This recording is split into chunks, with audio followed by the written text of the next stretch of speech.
Hey guys, welcome back to my channel live captured with Priyanka. And guys, जो लोग मेरे channel पर नए हैं तो प्लीज़ चैनल को सब्सक्राइब कर लेना। और अगर आपको वीडियो पसंद आता है तो वीडियो को एक लाइक भी ज़रूर कर देना। तो मैंने आपको एक केस के बारे में बताया था जो कि अंकल ने अपनी बहू के अगेंस्ट किया था 528। ठीक है। एंड इस केस के बारे में अब कहा जा रहा है अंकल ने इस केस से विड्रॉ कर लिया। क्यों कर लिया वो हमें नहीं पता। बट हाँ, मुझे लॉ के बारे में इतनी ज़्यादा नॉलेज नहीं है। पर हाँ, अलका दी की लाइव में मैंने देखा था, उन्होंने एक वकील को लाइव में अपने साथ लेके आई थी और उन्होंने बताया था कि 528 केस का मतलब होता है जैसे कि मैंने किसी के अगेंस्ट मतलब एफआईआर की। ठीक है। तो उस जो मैंने एफआईआर की है जिसके भी अगेंस्ट, उसको रोकने के लिए इस केस का यूज़ किया जाता है। अब अंकल ने वो विड्रॉ कर लिया है केस। और एक चीज़ और सुनी जा रही है इस केस के बारे में। ये केस अंकल जी ने इसलिए भी लगाया था सपना के ऊपर, मतलब किया था, क्योंकि सपना ने अपने जो ससुर हैं उनके ऊपर बहुत सारे एलिगेशन लगाए थे। ऐसा कहा जा रहा है, मैंने नहीं सुना, ऐसा सोशल मीडिया पे कहा जा रहा है कि सपना ने अपने ससुर के ऊपर दहेज का एलिगेशन लगाया था। ठीक है। घरेलू उत्पीड़न का मतलब एलिगेशन लगाया था। बहुत सारे एलिगेशन लगाए थे। और उस चीज़ मतलब अंकल ने अपने प्रोटेक्शन के लिए, अपने बचाव के लिए ये जो केस है वो अपनी बहू के अगेंस्ट लगाया था। तो प्लीज़ आप लोग, अगर आपको ज़रा सी भी नॉलेज है लॉ के बारे में तो प्लीज़ आप लोग मुझे बताना। आपके रिलेटिव में कोई वकील हो या आपके आसपास कोई वकील हो तो वो प्लीज़ आप ज़रूर बताना कि 528 का एग्जैक्ट मतलब क्या होता है, उस केस का क्या मतलब होता है। एंड अगर अंकल ने ये केस सपना के ऊपर इसलिए लगाया था कि सपना ने उनके ऊपर इतने एलिगेशन लगाए थे और अपनी बहू से, मतलब अपनी बहू से जो उन्होंने एलिगेशन लगाए हैं उसके बचाव के लिए उन्होंने ये केस सपना के ऊपर लगाया था, तो अब उन्होंने हटाया क्यों। और सबसे बड़ी बात है, ये जो केस है ना वो 16 फरवरी को हुआ था। और आज डेट क्या है? आज डेट है, आज है 25 फरवरी। ठीक है। तो मतलब 8 दिन में ये केस जो है विड्रॉ हो जाता है। ये चीज़ मुझे समझ में नहीं आई। या ये फेक केस था, क्या था मुझे नहीं पता। या ये सारा सब कुछ जो ऑडियंस को गुमराह करने के लिए उन्होंने लगाया। क्योंकि देखो, हमें नहीं पता था इस केस के बारे में। हमने पड़ोसी के चैनल पे कम्युनिटी में देखा, उन्होंने इस केस के बारे में बताया था और उसमें सपना का नाम भी था। बट हमें इस केस के बारे में नहीं पता था। और सपना ने जो केस किया है, पहले तो मतलब ये था यूट्यूब पे, ये अफवाह फैली थी कि देखो अंकल ने, सपना ने तो कुछ नहीं किया, क्योंकि सपना ने बताया था कि जो भी चीज़ें लीगल होंगी उसके बारे में मैं आपको नहीं बता सकती। ठीक है। जितनी मुझे परमिशन होगी मैं आपको उतना बता सकती हूँ। बट जब तक जो उनके लॉयर हैं वो उनको परमिशन ना दें तब तक वो कुछ भी नहीं बता सकती। तो इसलिए सपना ने वो सब कुछ प्राइवेट रखा है। और हम उस चीज़ का भी वेट करेंगे कि वो क्या बताती हैं इस केस के बारे में। बट काफ़ी लोगों को ये लगा जब अंकल ने ये जो केस है अपने जो पड़ोसी हैं उनके चैनल पे जब ये डाला था, तो लोगों को यही लगा कि देखो उन्होंने अपने बेटे के लिए पहला स्टेप ले लिया और सपना तो बस बोलती रह गई, उसने कुछ नहीं किया, अंकल ने देखो सब कुछ कर दिया। तो लोगों के मन में कहीं ना कहीं ये गलतफहमी थी। बट नहीं, ये उन्होंने अपने बेटे के इंसाफ के लिए कुछ नहीं किया था, उन्होंने अपने बचाव के लिए ये केस किया था। और वो भी 8 दिन के अंदर विड्रॉ भी कर लिया। तो कुछ तो ऐसा रीज़न होगा, कुछ तो ऐसा होगा। या तो जो केस किया था अंकल ने वो झूठा था, तो सोचा होगा अगर आगे चल के अगर ये चीज़ मतलब पकड़ी जाएगी तो उनको ही, मतलब वही फंस जाएंगे। तो इस उसमें उन्होंने वो केस है वो वापस ले लिया। मतलब पहले तो ये लोग कह रहे थे कि सपना जो बच्ची है उसने कहा था कि भाभी आप केस करो, आप पुलिस कंप्लेंट करो, आप सोशल मीडिया पे डेली डेली क्या रोती रहती हो, डेली डेली क्या आधी आधी चीज़ें बताती हूँ, ये करती हूँ वो करती हूँ। अब जब भाभी ने केस कर दिया, एफआईआर कर दी, तो इन लोगों ने इतने ड्रामे कर दिए, मतलब झूठे केस तक लगा दिए। आप समझ रहे हो। और जहाँ बात बेटे के इंसाफ की आई, ठीक है, जब काफ़ी लोगों को मतलब जब अलका दी ने बोला था कि अंकल आप प्लीज़ हमारा सपोर्ट करो और हम साथ हैं आपके, तो क्या कहा पड़ोसी ने कि अंकल बुजुर्ग हैं, वो कहाँ भाग दौड़ करेंगे, वो कितने सारे बहाने दिए थे। और वहीं चाहे आप जो द रॉड चैनल है उसके लिए भी अंकल ने फ़ौरन मतलब इतनी फुर्ती दिखाई एफआईआर करने में, और ये देखो अपने बहू के अगेंस्ट भी उन्होंने एफआईआर की, बट मतलब ये जो केस है वो किया और फिर वापस ले लिया। तो कुछ तो झोल था जो अंकल को वापस लेना पड़ा, कुछ तो इसमें झूठ होगा जो उनको वापस लेना पड़ा केस।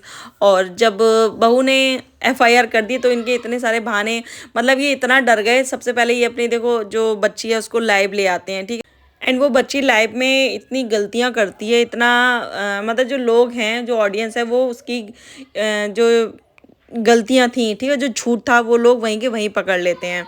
वो कुछ का कुछ बोलती है और खाली अलका दी के जो मैसेज होते हैं उनका जवाब देती है बस, ठीक है। और वो कहती है कि मेरे पास कोई भी नहीं है, बट उसके सामने जो भाई साहब हैं वो बैठे होते हैं और साफ आवाज़ से पता चल रहा था, ठीक है। तो वहाँ उस बच्ची को आगे कर देते हैं ये लोग, और हर चीज़ का जो इल्ज़ाम है वो अपनी भाभी पे वो लगाती जाती है। जब भी उनसे जो अलका दी हैं कुछ भी सवाल पूछती हैं तो वो सीधा बस कि भाभी भाभी भाभी, ये चीज़ किसने की, भाभी ने की, ये किसने किया, भाभी ने किया। एंड एक चीज़ और याद करो आप लोग, आपको याद होगा जब इन दोनों के बीच में सब कुछ ठीक था, मतलब जो ननद भाभी हैं इनके बीच में जब सब कुछ ठीक था, तो उस बच्ची ने क्या बोला था जब वो अपने गांव में थी कि देखो अब कुछ भी हो जाए, अब जो हम जो फैमिली है हमारी, जो ये लोग शिवपुरी में रहते थे, तो वो फैमिली पहले की तरह नहीं रह सकती है। मतलब जो हम 3 लोग हैं वो हम पहले की तरह कभी नहीं हो सकते हैं, क्योंकि चीज़ें इतनी ज़्यादा बिगड़ गई हैं कि वो चीज़ें आप दोबारा ठीक नहीं कर सकते। मतलब जो बच्ची है उसने अपनी ऑडियंस को कहा था कि आप प्लीज़ होप करना छोड़ दो, कि आप जो ये सोच रहे हो कि फिर से पहले पहले जैसे हम लोग रहें, ठीक है, मतलब भाभी और जो बच्ची और जो मम्मी पापा हैं वो पहले की तरह आपको दिखें, तो वो चीज़ कभी भी नहीं हो पाएगी। इस बच्ची ने खुद अपनी वीडियो में बोला था कि ये कभी भी पॉसिबल नहीं होगा कि हम फिर से एक साथ में रह पाएँ, क्योंकि चीज़ें बहुत ज़्यादा बिगड़ गई हैं। बट अब आप देख सकते हो कि जो कुछ भी बिगड़ा वो सपना का बिगड़ा, जो कुछ भी बिगड़ा उन बच्चियों, जो छोटी छोटी बच्चियां हैं जिनका हक है उस घर पे, केवल उनका बिगड़ा, उसके अलावा किसी का कुछ नहीं बिगड़ा। जो रिलेटिव हैं वो उनके अपने ही हैं, अंकल आंटी के। जो बच्ची है देखो वो अब उस घर में रह रही है जहाँ सपना को रहना चाहिए, जहाँ उनकी बच्चियों को रहना चाहिए, वो वहाँ रह रही है, ठीक है। पूरे हक में वो, मतलब पूरे घर में वो अपना हक जता रही है। और एक तरीके से उन्होंने, जो बच्ची है उसने जो अंकल के बेटे हैं उनकी जगह ले ली है, वो साफ पता चलता है देखने से। तो बिगड़ा किसका, वो सपना का बिगड़ा, किसी का और कुछ नहीं बिगड़ा। बाकी सपना को बहुत ज़्यादा इस चीज़ के लिए धमकाया भी गया, ये जो सपना ने केस किया है, एफआईआर किया है अपने हस्बैंड के लिए, तो उस चीज़ के लिए बहुत ज़्यादा सपना को धमकाया जा रहा है। और उसको ये बोला जा रहा है कि जो ये तुमने केस किया है वो तुम उन सब से हमारा नाम हटा दो, मतलब हमारा इसमें कुछ भी लेना देना नहीं है। जो भी तुमको लड़ाई लड़नी है, जो भी तुमको केस लड़ना है, तुम अपने जो सास ससुर हैं उनके अगेंस्ट लड़ो। एंड सास की अगर मैं बात करूँ, आंटी की अगर मैं बात करूँ, तो उनका भाई देखो, जो एक लेडीज़ होती है ना, उसको इन सब के बारे में कुछ नहीं पता होता, लॉ के बारे में उसको कुछ नहीं पता होता। बाकी और देखो हमें भी नहीं पता, ठीक है। तो और वो तो जो आंटी हैं वो भाई उनको नहीं पता इन सारी चीज़ों के बीच में क्या है क्या नहीं है, ठीक है। अगर बात हम अंकल की करें तो उनको हाँ चीज़ों की नॉलेज है, और हमें ये भी पता है अंकल बहुत अच्छे से अपनी बात रख भी पाते हैं। जैसा कि हमने पड़ोसी की वीडियो में देखा, अंकल ने बहुत अच्छे से अपना पक्ष भी रखा था, अपनी बातें बोली थी, और हर चीज़ उनको पता है।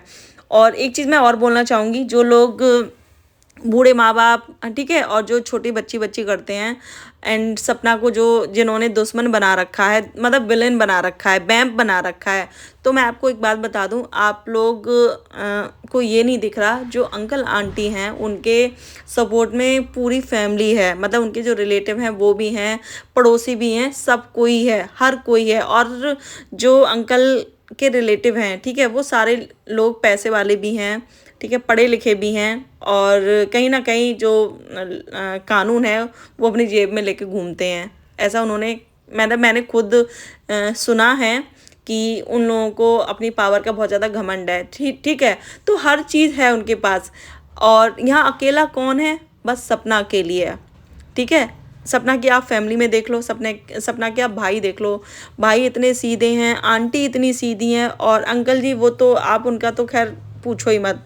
वो मैंने वीडियो में कभी उनकी आवाज़ तक नहीं सुनी है ढंग से। ठीक है, तो उनकी जो सपना की जो फैमिली है बहुत ही सिंपल फैमिली है, बहुत ही सीधी सादी फैमिली है। बस वही है कि कहने को इतने सारे भाई हैं बट कोई भी इतना तेज़ तर्रार भाई नहीं है जो उनका जो सपना का इस तरीके से हेल्प कर सके, मतलब ये जो कानून में या वैसे। ठीक है, बस इतना वो कर सकते हैं कि हाँ सपना जहाँ जा रही है वहाँ वो उनके साथ में चले जाएं। ठीक है, गाड़ी लेके चले जाएं, वो इतना कर सकते हैं। बाकी बहुत सीधी फैमिली है, कुछ भी उनको अगड़म तगड़म करना नहीं आता। बट दूसरी साइड में जो अंकल की फैमिली है वो बहुत ही ज़्यादा कहते हैं ना चतुर चालाक फैमिली है। और मैं एक चीज़ और बोलना चाहूँगी कि प्लीज़ आप मेरे कमेंट सेक्शन में किसी को भी गंदा मत बोला करो। खास करके जो अंकल आंटी हैं उनको यार गंदा मत बोला करो, क्योंकि कुछ भी हो वो हमसे बड़े हैं। ठीक है, तो वही है कि देखो उनकी करनी उनके आगे। ठीक है, वो फिलहाल हमें किसी को अपशब्द बोल के अपनी जो जवान है वो गंदी नहीं करनी है। और कुछ भी है वो बड़े हैं। ठीक है, तो प्लीज़ किसी को हाँ अपना जो नज़रिया है वो रखो, आप अपनी बात रखो, अपना पॉइंट रखो, बट किसी को गलत सलत मत बोलो। और काफ़ी लोग ऐसे भी हैं जो सपना के हेटर्स हैं, वो सपना को इतना गंदा गंदा बोलते हैं कि वो डायन है, कि ये है, कि वो है। तो यार थोड़ा तो इंसानियत दिखा लो। भले ही आपका तो कुछ नहीं बिगाड़ा ना सपना ने, ना ही आपका सपना ने किसी मतलब कुछ बिगाड़ा, ना ही अंकल आंटी ने। तो प्लीज़ यार किसी को आप आपस में क्यों लड़ रहे हो। ठीक है, अपनी बात रखनी है, आप अपनी बात रखो, बट प्लीज़ लड़ाई झगड़ा मत करो। और कुछ लोग हैं जो मुझे ही उल्टा सीधा बोलने लगते हैं कि भी तेरे साथ में ऐसा हो जो उन अंकल आंटी के साथ में हुआ है। तो यार देखो जो चीज़ भगवान ने लिख दी है वो कोई रोक नहीं सकता। बट हमें जो अपने कहते हैं ना कि जो हमें अपने कर्म है, ठीक है, वो सुधारने चाहिए। ठीक है, किसी के बारे में गंदा मत बोलो, गंदा मत सोचो, किसी के लिए बुरा मत सोचो। तो यही चीज़ें हैं जो इंसान के जो कर्म हैं वो अपने सुधार सकता है। एंड कल बच्ची का ब्लॉग भी देखा होगा आप लोगों ने। काफ़ी लोग, क्योंकि जो सोशल मीडिया पे काफ़ी लोग बोल रहे थे कि जो बच्ची है वो काम नहीं करती और बैठे बैठे खाती है, तो शायद उसने वो चीज़ सुन ली है। तो कल उसने ऑडियंस को दिखाने के लिए 2 बर्तन साफ भी किए थे, भले ही चाहे 2 बर्तन किए थे दिखाने के लिए, बाकी आंटी नहीं किए होंगे, हमें पक्का यकीन है इस बात का। और बाकी वो बोलने में, ठीक है, और ट्रेनिंग देने में, पेट्स को ट्रेनिंग देने में वो अच्छी खासी खूब ट्रेंड है, तो वो काम कर सकती है। बाकी वो घर के काम नहीं कर सकती है, ये तो हमें पता चलता है, चाहे कितना भी कुछ कह लो। बट हाँ ये है, ऑडियंस को दिखाने के लिए वो 1 2 4 काम करते हुए दिख जाएगी कि हाँ देखो मैं ये कर रही हूँ।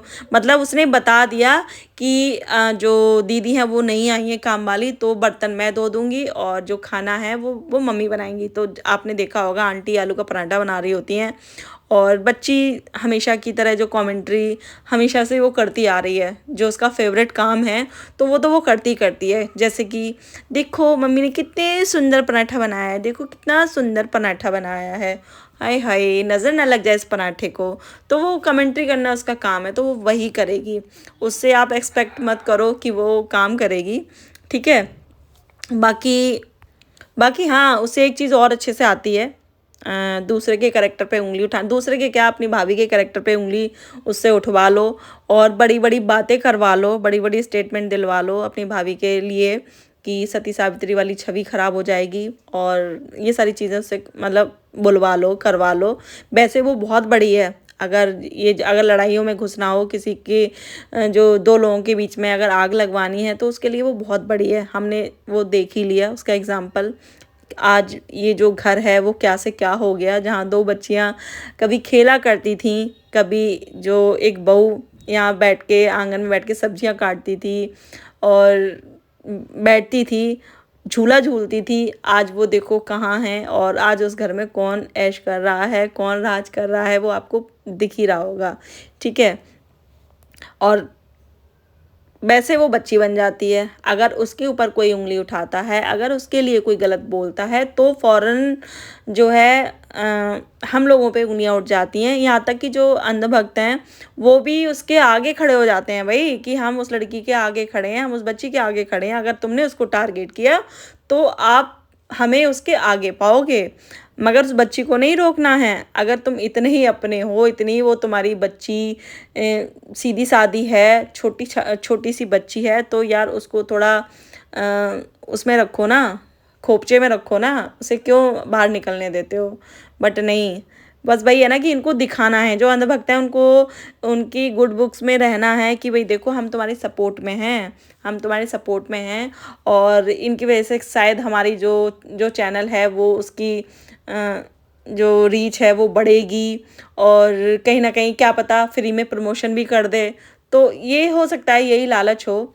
बाकी सपना को तो इन्होंने ऐसा बैंप बना रखा है, जो सीरियल वाली बैंप होती है ना, वो बना रखा है। मतलब वो उनके बारे में अच्छा सोचे तो भी सपना बुरी है, अगर वो बुरा बोले उनके बारे में तो भी सपना बुरी है, वो हर तरीके से बुरी है। जैसे कि सपना ने कहा था कि अगर जो अंकल जी हैं वो उनके जो रिलेटिव हैं उनसे दूर हो जाए, उनको दूर कर दें, तो मैं उनकी सेवा करूँगी। तो इस पे भी जो लोग हैं वो सपना पे सवाल उठाने लगे कि वैसे तो तुम अपने ससुर पे एलिगेशन लगाती हो कि वो मुझ पे बुरी नज़र डालते हैं, अब तुम उनकी सेवा करोगी। तो यार हर फैमिली में लड़ाई झगड़े होते हैं। और जो सपना, आपने देखा होगा सपना ने कभी भी अपने सास ससुर को वैसे गलत सलत नहीं बोला, कभी भी ये नहीं कहा कि हाँ उन्होंने मुझे इतना परेशान किया। बट वही है ना कि जब वो चीज़ें उधर से लेके आएंगे, जब वो कोई कसर नहीं छोड़ेंगे, तो यार कोई भी इतना महान नहीं है कि वो चुप रहेगा। जो चीज़ें एक्चुअल में हुई थी सपना के साथ, सपना ने वो चीज़ें बोली हैं, ठीक है। और लेकिन वो हमेशा यही चाहती है कि जो रिलेटिव हैं जिन्होंने ये सब कुछ नाश किया है घर का, वो उनको छोड़ दें। एंड सपना ने भी तो अपने ससुराल के कहने पे अपनी फैमिली से 1-2 साल बात नहीं की थी ना, केवल उनके कहने से। और अपने ससुर के कहने से ही वो सपना ने अपनी फैमिली वालों से बात की थी, मतलब अपनी मम्मी से बात की थी। वो दिन भी उस दिन का वीडियो भी पड़ा है, जब सपना के ससुर ने परमिशन दी थी कि भी हाँ तुम अपनी मम्मी को फ़ोन कर लो। एंड यहाँ तो इतनी बड़ी बात भी नहीं थी, बस एक बच्चे का केक काटा गया था। और यहाँ जो इनके जो रिलेटिव हैं उन्होंने तो पूरा घर का नाश कर दिया, ठीक है। यहाँ तक कि जो अंकल के बेटे हैं वो तक चले गए।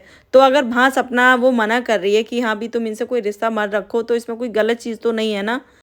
कम से कम अंकल को एक बार देखना तो चाहिए ना कि अगर उनसे, जो उनके रिलेटिव हैं उनसे रिश्ता ना रख के उनकी फैमिली कैसे चलती है, सपना है वो कैसे रहती है, कैसे उनकी सेवा करती हैं। तो एक बार तो देखना चाहिए अंकल को। तो बस यही थी मेरी आज की वीडियो। एंड आपको वीडियो पसंद आए तो वीडियो को लाइक करना, शेयर करना, चैनल को सब्सक्राइब करना। एंड मिलते हैं नेक्स्ट वीडियो में, तब तक के लिए बाय।